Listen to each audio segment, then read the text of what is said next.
আসসালামু আলাইকুম সবাইকে, আশা করি সবাই ভালো আছো। আমি আরিয়ান আহমেদ, পড়াশোনা করছি চুয়েট সিএসসি ডিপার্টমেন্টে।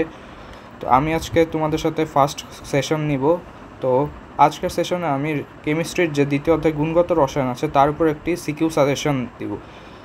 তো তোমাদের এখন এইচএসসি সামনেই, তো সিলেবাসও শেষের দিকে প্রায়, অনেকের শেষও হয়ে গেছে। তো আশা করি আমি তোমাদের আর কি কেমিস্ট্রির যতটুকু সম্ভব সিলেবাসটা সোজা করে দেওয়ার চেষ্টা করব এবং যতটুকু সম্ভব শর্ট করে দেওয়ার চেষ্টা করব। তো চলো শুরু করা যাক। তো দ্বিতীয় অধ্যায়ে আমাদের যেসব টপিক আমরা এখানে সাজিয়েছি সেগুলো হচ্ছে, ফার্স্টে আসে এনতম শক্তি স্তরের ব্যাসার্ধ, বেগ, শক্তি, ভরবেগ। তো এগুলো রিলেটেড প্রায় দেখা যায় যে এমসিকিউ বা সিকিউ তো অনেক সময় ম্যাথ চলে আসে। তো এই ম্যাথগুলো সলভ করার জন্য আমাদের কিছু সূত্র জানা লাগে। এই সূত্রগুলো হচ্ছে, যেমন এনতম ব্যাসার্ধের জন্য সূত্র হবে আর এন সমান সমান, এটা আমরা মনে রাখতে পারি একটা সোজা উপায়, যেমন মাঝখান বাদে হেন স্কোয়ার এফসাইলন নটকে আমরা ই হিসেবে পড়তে পারি, আর নিচে হবে হচ্ছে পাই এম ই স্কোয়ার জেড। তো এটা হচ্ছে এনতম ব্যাসার্ধের সূত্র। তো এই সূত্র দিয়ে আমাদের ম্যাথ থাকে। আবার আরেকটা হচ্ছে এনতম ব্যাসার্ধে বেগের সূত্র হচ্ছে Z E square divided by 2 হেন। আরেকটা যে সূত্র আছে সেটা হচ্ছে শক্তির সূত্র ই, এটা হচ্ছে M E to the power 4 divided by 8 হেন স্কোয়ার। তো এক্সট্রা ইনফো হিসেবে আমি তোমাদের আর দুইটা সূত্র দিতে পারি, যেমন গতিশক্তির ক্ষেত্রে যে সূত্র আসে সেটা হচ্ছে E K equal to M E to the power 4 divided by, এখানে একটা মাইনাস হবে, M E to the power 4 divided by 8 হেন স্কোয়ার।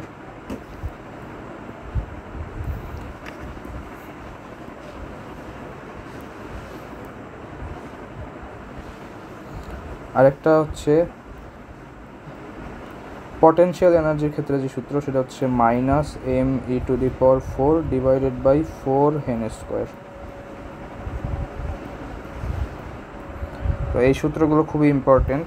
আরেকটা সূত্র যেটা থেকে মাঝে মাঝে আর কি আসে, এটা খুব একটা ইম্পর্টেন্ট না, সেটা হচ্ছে এম ভি আর সমান এনএইচ বাই 2 পাই। তো এই সূত্রগুলো থেকে আমাদের এই ফার্স্ট টপিকটা কোয়েশ্চেন ডান হয়ে যাবে। এরপরে আমাদের যে কোয়েশ্চেনগুলো থাকে সেটা হচ্ছে, যেমন তরঙ্গ সংখ্যা, তরঙ্গের দৈর্ঘ্য, তরঙ্গের ল্যামডা ম্যাক্স, ল্যামডা মিনিমাম, কম্পাঙ্ক, এগুলো বর্ণালী, এগুলো রিলেটেড ম্যাথ থাকে। তো এগুলোর জন্য আমাদের কিছু সূত্র লাগে, সেগুলো হচ্ছে তরঙ্গ সংখ্যা equal to R H 1 divided by N L square, এটা হচ্ছে N minimum minus N H square, এটা হচ্ছে এন ম্যাক্সিমাম। তো এই তরঙ্গ সংখ্যা মানে হচ্ছে 1 বাই ল্যামডা। তো আমাদের এইখান থেকে ল্যামডার মানটা বের করতে বলতে পারে, তখন আমাদের ভি এর জায়গায় এইটা লিখবো 1 বাই ল্যামডা সমান সমান, তখন ভিটা আর কি থাকবে না। এরপরে আমাদের ল্যামডা মিনিমাম কখন হবে আর ল্যামডা ম্যাক্স কখন হবে, এইটা খুবই ইম্পর্টেন্ট আমাদের জন্য। তো ল্যামডা ম্যাক্স হবে যখন এন এইচ সমান সমান এন লো প্লাস 1 হবে। তার মানে এই যে ল্যামডা মিনিমাম, এই ল্যামডা মিনিমামের থেকে যখন 1 প্লাস হবে তখন সেটা হচ্ছে ল্যামডা ম্যাক্স, আর ল্যামডা মিনিমাম হবে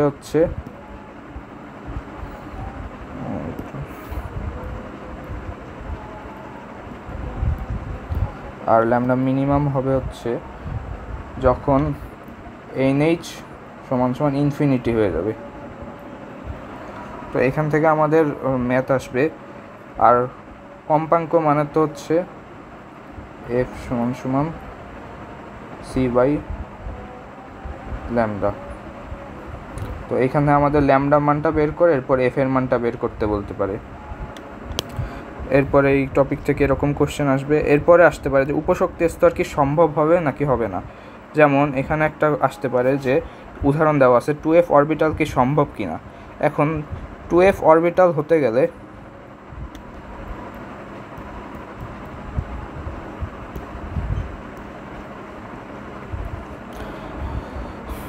এল এর মান হবে হচ্ছে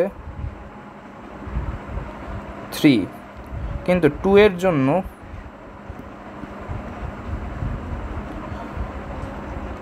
L সমান সমান 0 এবং 1।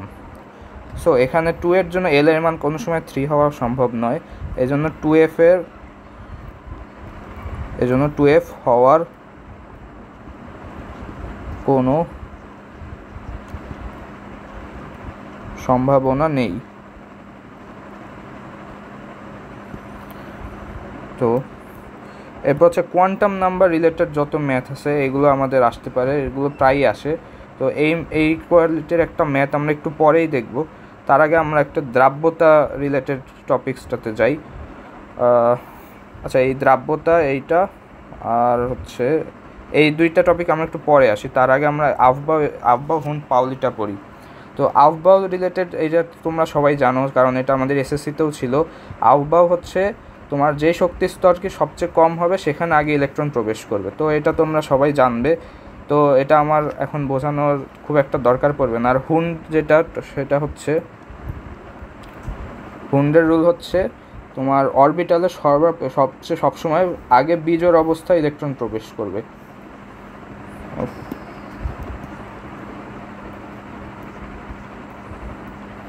যেমন এখানে একটা, এখানে একটা, এখানে একটা, এখানে একটা, এখানে একটা, এভাবে যে বিজোড় অবস্থায় প্রথমে প্রবেশ করবে এই নিয়মটাকে বলা হচ্ছে হুন্ডের নিয়ম। তো হুন্ডের নিয়মের ব্যতিক্রমও আছে কিছু, এইটা তোমরা পড়ে নিও। এখানে যেমন হচ্ছে ক্রোমিয়ামের হুন্ডের নিয়মের বিপরীত ব্যতিক্রম দেখায়, এরকম কিছু কিছু এলিমেন্ট আছে যেগুলো হচ্ছে হুন্ডের নিয়মের ব্যতিক্রম দেখায়। তো সেখান থেকেও তোমাদের টপিক কোয়েশ্চেন আসে, তো এটা তোমরা অবশ্যই গাইডে পাবে সবসময়। এরপর যে পাউলির যে নীতি, এইটা পাউলির নীতি হচ্ছে একটা অরবিটালের যে 4টা কোয়ান্টাম সংখ্যা থাকে, সেই 4টা কোয়ান্টাম সংখ্যা হচ্ছে প্রধান শক্তিস্তর, সহকারী শক্তিস্তর, ম্যাগনেটিক শক্তিস্তর আর ঘূর্ণন সংখ্যা। এই 4টা কোয়ান্টাম সংখ্যা কোনো সময় সেম হবে না, এটাই হচ্ছে পাউলির নীতি।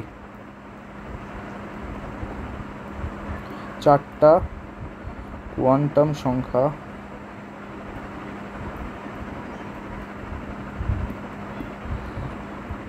মান সমান হবে না। তো এই রিলেটেড আমরা একটা ম্যাথ দেখতে পারি, যেমন একটা কোশ্চেন n-1 d5 ns1, এখানে d উপশক্তি স্তরের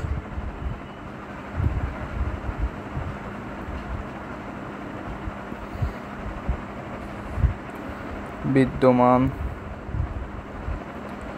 ইলেকট্রনগুলোর কোয়ান্টাম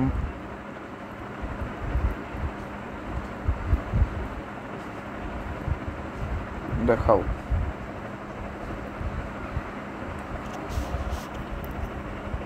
মানে ইলেকট্রনগুলো আমরা আলাদা করে লিখি, যেমন 3d5। তো এখানে n সমান সমান 4 হলে n4 - 1 মানে 3 হয়ে যায়, ওই জন্য 3d5।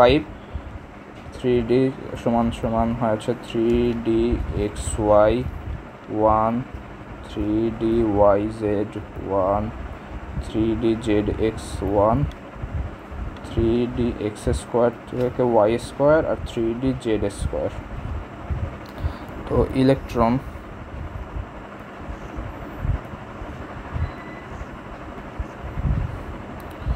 (3dxy) এটার জন্য আমাদের n হবে হচ্ছে 3, যেহেতু এখানে প্রধান শক্তি স্তর হচ্ছে 3 দেওয়া আছে, তো এখানে n সমান 3 হবে। l এর মান হবে হচ্ছে তোমার 3 এর কারণে 2, m এর মান হবে হচ্ছে -2 আর s এর মান হবে হচ্ছে +½ কারণ একটা ইলেকট্রন যেহেতু আছে সব জায়গায়, এই জন্য একটা ইলেকট্রনের কারণে +½ হবে। এরকমভাবে 3dyz এর কারণে 3, 2, -1 +½ 3dzx এর কারণে হবে হচ্ছে 3, 2, 0।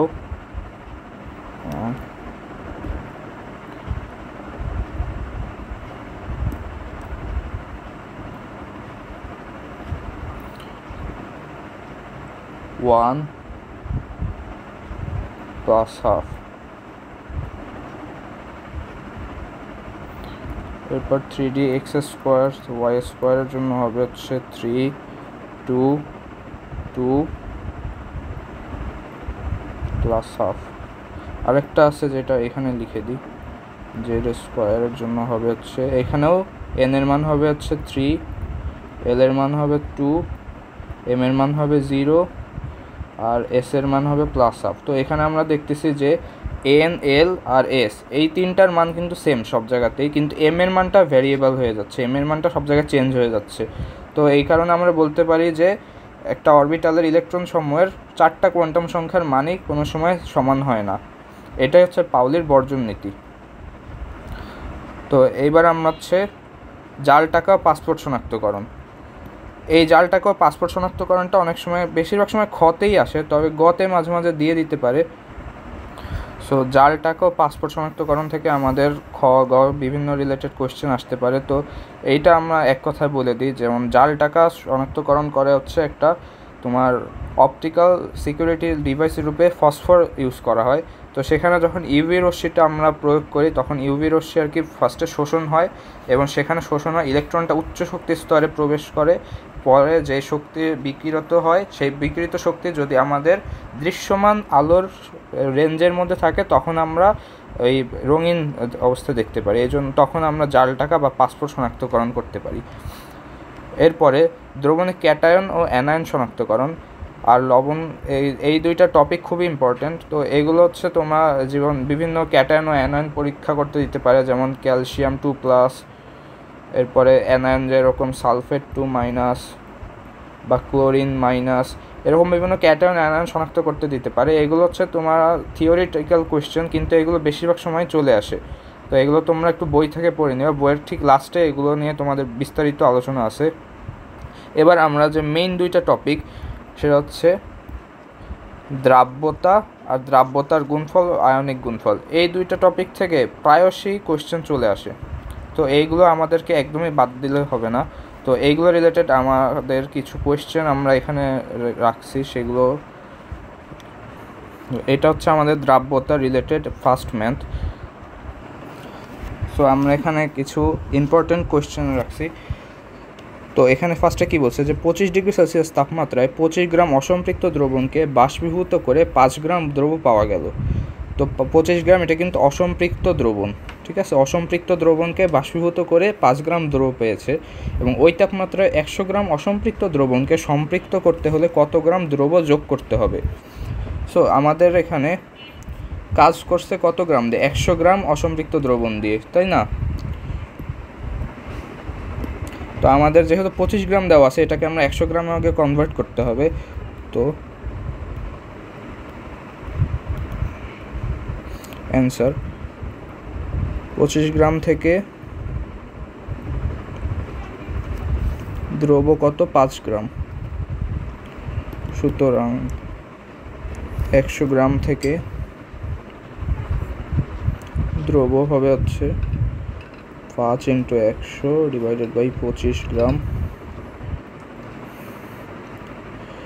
সমান 20 গ্রাম। সো আমাদের 100 গ্রামে কতটুকু দ্রব পাওয়া যাবে এটা আমরা বের করে ফেলছি। তো আমাকে কি বের করতে বলছে, আমাকে বের করছে যে কত গ্রাম দ্রব যোগ করতে হবে, তাই না?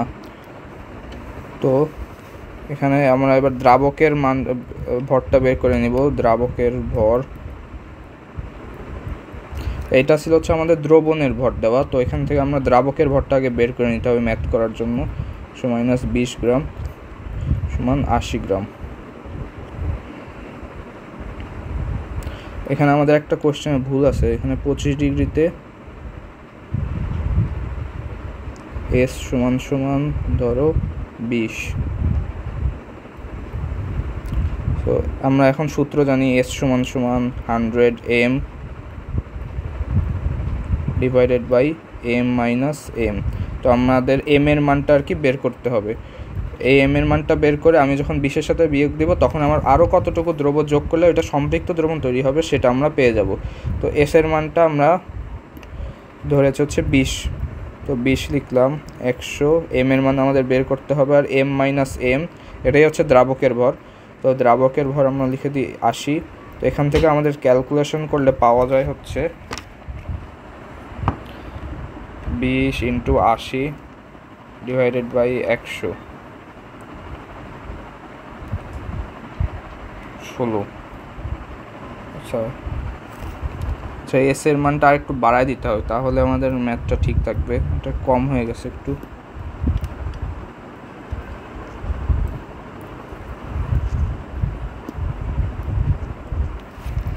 তো এবার আমাদের উত্তর আসে হচ্ছে 40 × 80 বাই 100। তো উত্তর আসে হচ্ছে 32 গ্রাম। সুতরাং অতিরিক্ত দ্রব্য যোগ করতে হবে 32 - 20 গ্রাম, 12 গ্রাম। এটা হলো আমাদের দ্রাব্যতা রিলেটেড সেকেন্ড ম্যাথ। তো এখানে বলছে যে 30 ডিগ্রি সেলসিয়াস তাপমাত্রায় 50 মিলিলিটার সম্পৃক্ত দ্রবণে, আগেরবার আমাদের ছিল হচ্ছে অসম্পৃক্ত দ্রবণ, আর এইবার বলছে হচ্ছে সম্পৃক্ত দ্রবণ। সো সম্পৃক্ত দ্রবণে 1.25 আপেক্ষিক গুরুত্বের, এই আপেক্ষিক গুরুত্ব বলতে বোঝাচ্ছে হচ্ছে ঘনত্ব পার মানে গ্রাম পার মিলিলিটার। এখানে কেজি পার মিটার কিউবে না, এখানে হচ্ছে গ্রাম পার মিলিলিটারে ঘনত্ব বলতে আপেক্ষিক গুরুত্ব বোঝায়। আপেক্ষিক গুরুত্বের 12.5 গ্রাম দ্রবীভূত আছে। এখানে দ্রবীভূত আছে। সো ওই তাপমাত্রা দ্রবণের দ্রাব্যতা কত? এখানে আমাদের দ্রাব্যতা এস এর মানটা বের করতে হবে। এখানে আমরা বলেও দিচ্ছি আপেক্ষিক গুরুত্ব মানে ঘনত্ব। তো এখন আমরা অ্যান্সার করা শুরু করি। ফার্স্টে আমাদের কি কি আছে এগুলো আমরা একটু লিখি আগে। আমাদের দ্রবণের ভি দেওয়া আছে যে 50 মিলিলিটার। এরপর আপেক্ষিক গুরুত্ব মানে রো দেওয়া আছে হচ্ছে 1.25। আর আমাদের হচ্ছে দ্রবণের ভরটা বের করতে হবে, কারণ এটা হচ্ছে দ্রবের ভর, আমাদের দ্রবণের ভরটা দেওয়া নাই। তো দ্রাব্যতা বের করতে গেলে আমাদের দ্রাবকের ভর লাগে, আর দ্রাবকের ভর বের করতে গেলে আমাদের যে সূত্র এটা হচ্ছে m - m। তো আমাদের এই m এর মানটা বের করতে হবে। তো এবার m এর মানটা কীভাবে বের করবো? m = রো ভি সমান রো হচ্ছে 1.25 × 50। তো এটা গুণ করলে আসা হচ্ছে 1.25 × 50 62.5 গ্রাম। সো এবার আমরা হচ্ছে দ্রবণের ভরটা পেয়ে গিয়েছি। এবার দ্রাবকের ভরটা বের করে নিব।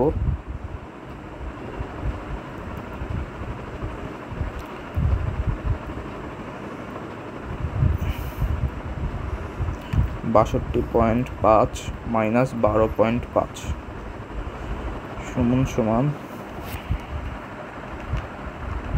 50 গ্রাম।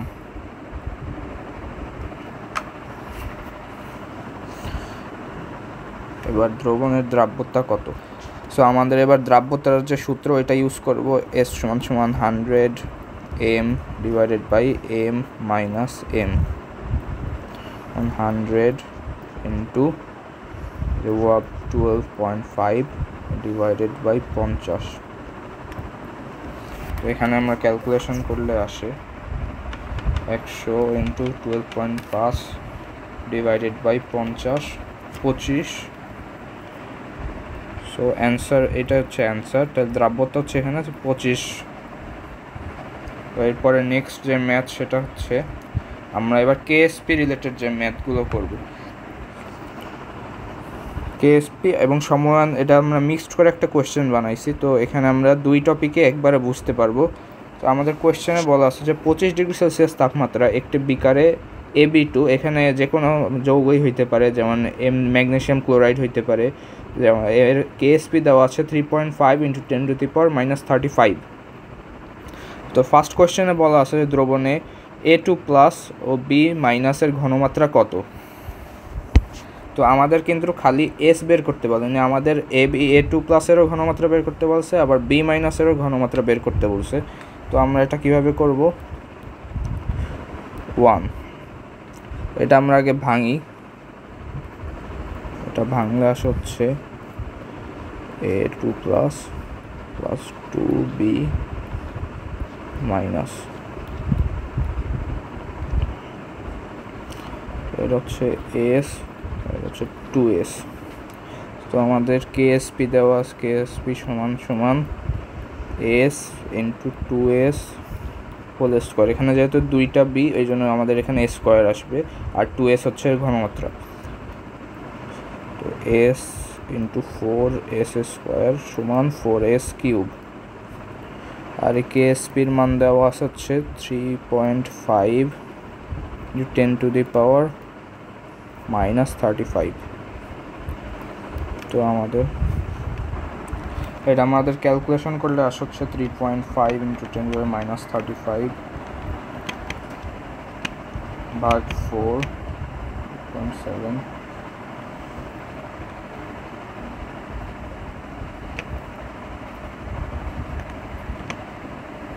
আমি ক্যালকুলেশন করে আমার আসছে S equal to 2.06 into 10 to the power -12।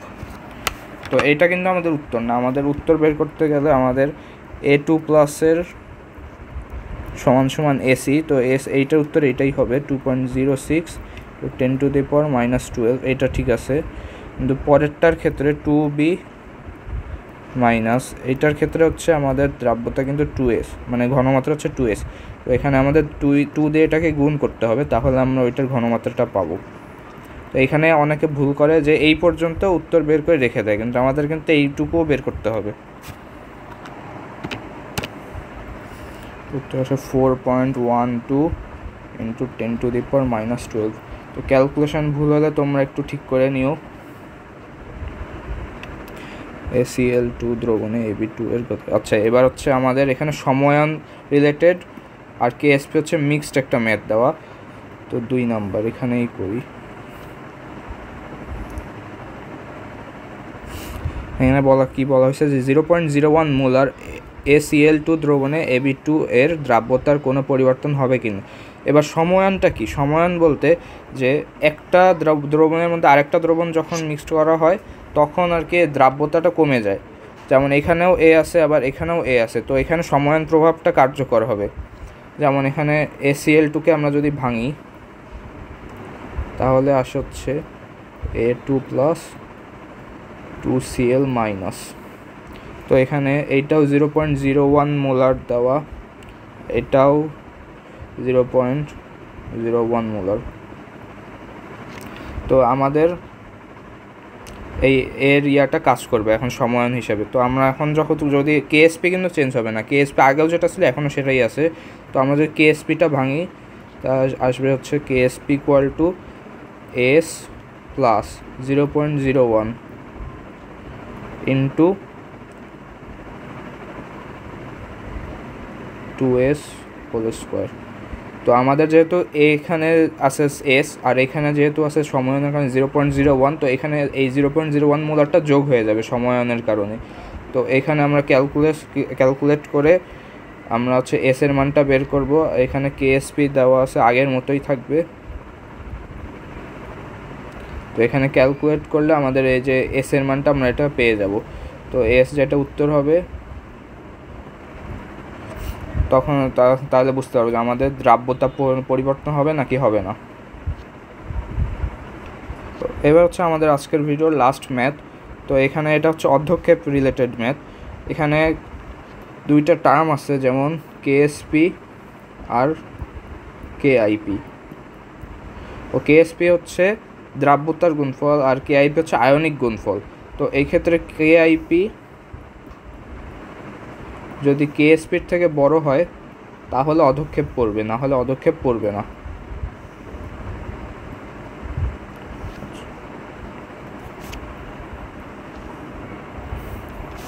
তো এবার আমরা ম্যাথটা করি। এখানে বলা হয়েছে যে 10 মিলিলিটার 0.25 মোলার FeCl3 দ্রবণে 1 মিলিলিটার 0.5 মোলার NH4OH যোগ করা হলো।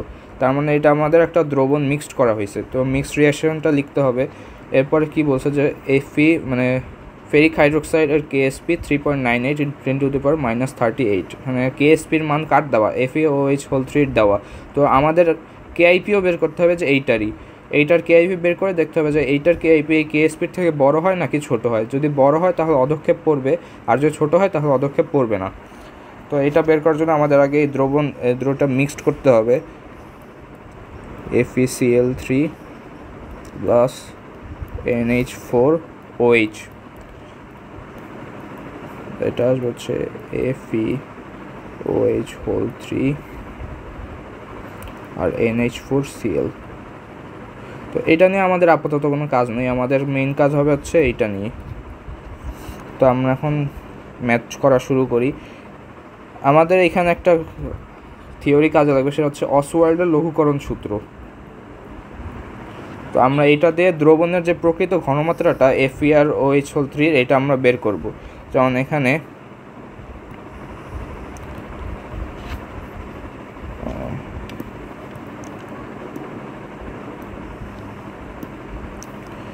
(0.25 মোলার FeCl3 সর্বসম 0.25 মোলার Fe3+। দ্রবণের প্রকৃত ঘনমাত্রা কত হবে এটা আমাদের বের করতে হবে।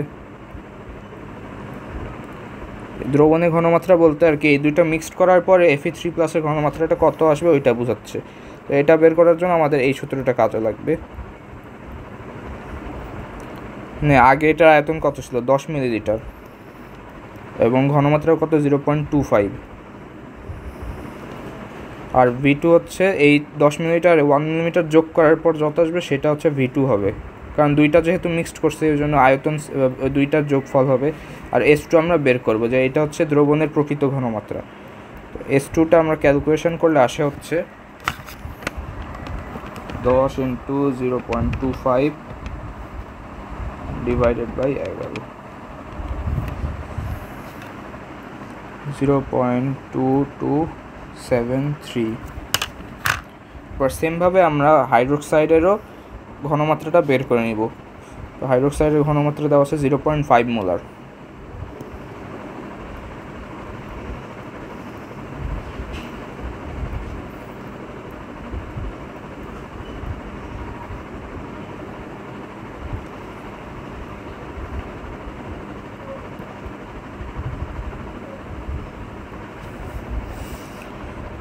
এবার দ্রবণের ঘনমাত্রা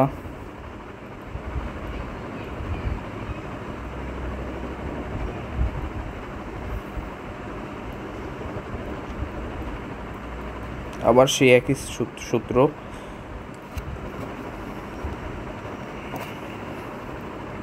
এখানে আগে কত ছিল 1 মিলিলিটার, আর S1 ছিল হচ্ছে 0.5, V2 হবে হচ্ছে 11 মিলিলিটার এবং S2 তো আমরা বের করব। এইখানে S2 আসবে হচ্ছে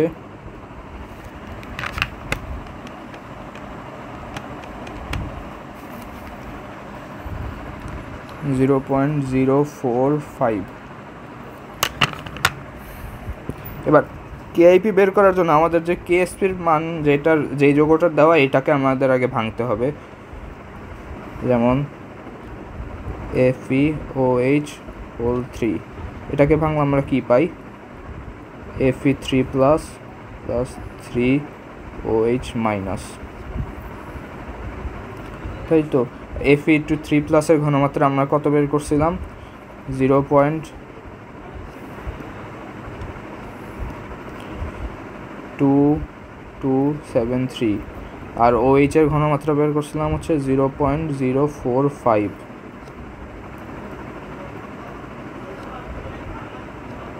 তো এবার আমরা যখন কেআইপি বের করব, কেআইপি সমান Fe3+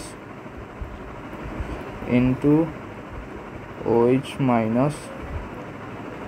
এখানে কিউব আসবে। এখানে এস এর মতো আবার এখানে 3 দিয়ে গুণ করবো না, তাহলে ভুল হয়ে যাবে, কারণ এটা হচ্ছে কেআইপি। এখানে আমাদের ঘনমাত্রাটাই আগে বের করে নিছি, কিন্তু এস এর ক্ষেত্রে আমরা এটা ঘনমাত্রাটা একটা চলক হিসাবে বের করতাম, এই জন্য এখানে 3 দিয়ে গুণ করা লাগতো।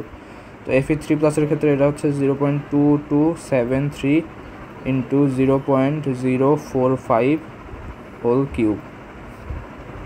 এখানে ক্যালকুলেশন করলে আসবে হচ্ছে 2^3 ইন্টু 0.2273। এখানে উত্তর আসছে হচ্ছে 2.13 3.47 ইন্টু 10⁻⁻5।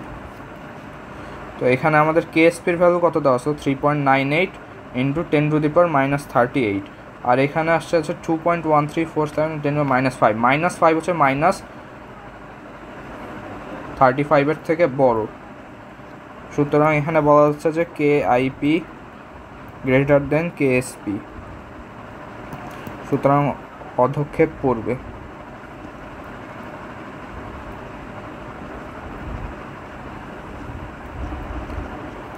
তো এই টপিকগুলো তোমরা ভালো করে পড়ে গেলে আশা করি এইচএসসিতে সিকিউ নিয়ে তেমন একটা সমস্যা হবে না। এইখানে আরও অনেক ম্যাথ আছে যেগুলো তোমরা বইয়ে পাবে বা গাইডে পাবে। বোর্ড কোয়েশ্চেনগুলো সলভ করবে গত 15-10 বছরের, তো সলভ করলে আশা করি তোমাদের কোনো সমস্যা হবে না। আর যদি ভিডিওতে কোনো ভুল থাকে তাহলে তোমরা বলো, কোনো কিছুতে বুঝতে সমস্যা হলে সেটাও জিজ্ঞেস করো কমেন্টে। তো আজকে এই পর্যন্তই, আশা করি নেক্সট ভিডিওতে আবার দেখা হবে।